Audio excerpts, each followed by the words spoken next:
Hey everybody, it's Jack from WhatCulture.com here again with another edition of Ups and Downs for Smackdown Live. Now, a wise man once said, get on up when you're down, baby. Take a good look around. I know it's not much, but it's okay. Keep on moving on anyway. So with that in mind, let's look at all the ups and all the downs.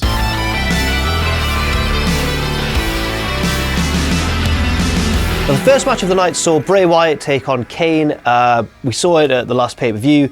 Not the most exciting of matchups, but then shenanigans occurred because that sounded nerdy as hell. Shenanigans occurred because Luke Harper got involved on Bray's behalf, and then Randy Orton got involved, we thought, on Kane's behalf, but then after the match, he snapped and RKO'd Kane instead of Bray. Then in a segment later on in the show, during a backstage interview, Randy said, if you can't beat them, join them. But that's very unusual. I'm not sure whether to give this an up or a down, because on the plus side, it's quite a different thing. We haven't really seen it in this feud yet. We've never really seen Bray tempt someone over to his side in a sort of CM Punk straight edge society kind of way.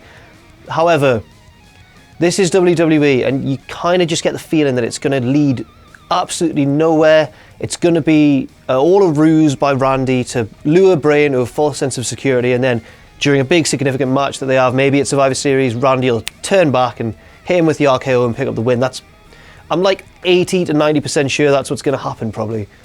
But I can't foretell that for certain, so I'm not going to give it an up or a down right now. I'm just going to say it's interesting, but I am pessimistic as well. Next up, spray paint's cool, isn't it? Everyone loves a bit of graffiti, a bit of graph for the lads.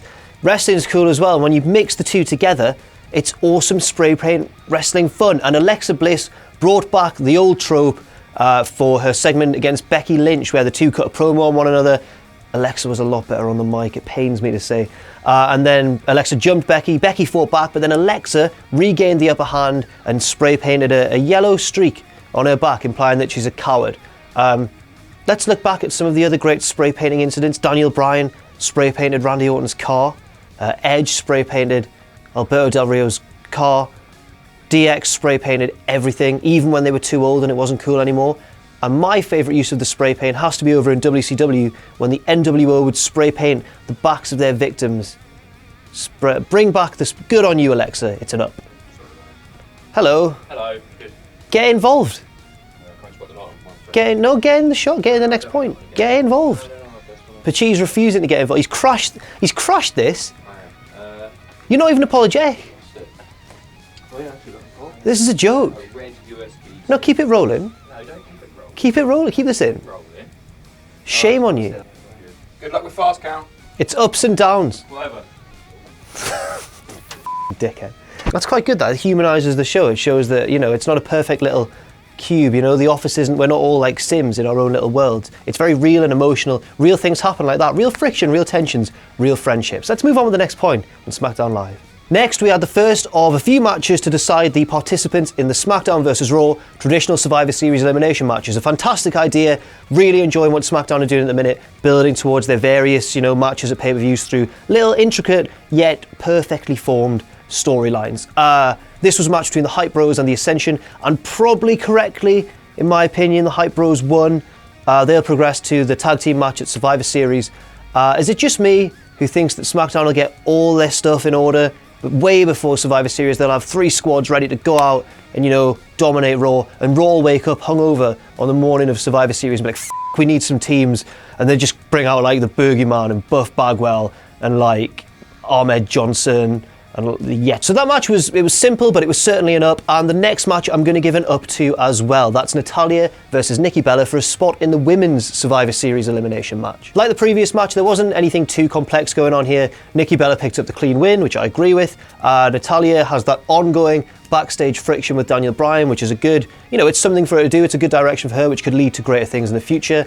And Carmella jumped Nikki after the bell and carried on their feud as well. So all good stuff, no complaints here. That one's definitely an up as well. Next up, we had an in-ring promo segment between the sort of unofficial team of Miz, Maurice, and the Spirit Squad, Kenny and Mikey, and the babyface trio of Dolph Ziggler, Heath Slater, and Rhino, the latter two, of course, being the SmackDown Tag Team Champions. Now, nothing too important was developed through this promo segment, but it was great stuff. Everyone kind of got their motives across and their continued emotions as the storylines progress.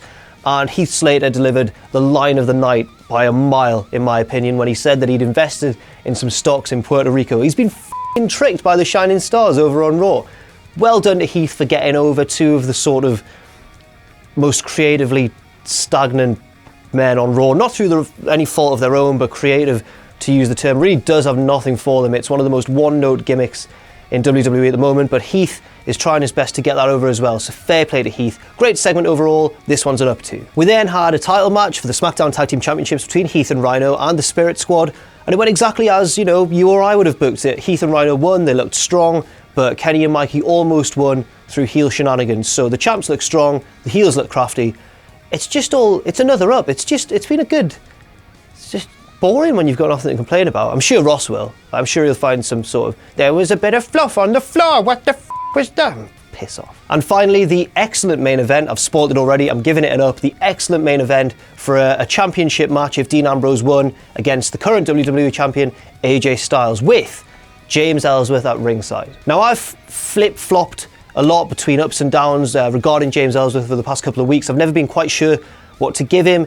It's a strange one seeing, you know, a jobber, to use that term, so high up and involved in such an important storyline, but I feel for all his lack of natural ability, it sounds so harsh, he's doing an alright job. He's playing the role that they brought him in to play, and in this case they had a new interesting twist where AJ attacked Ellsworth so much throughout the match that eventually Ellsworth snapped and hit him with that super kick and got Dean Ambrose disqualified.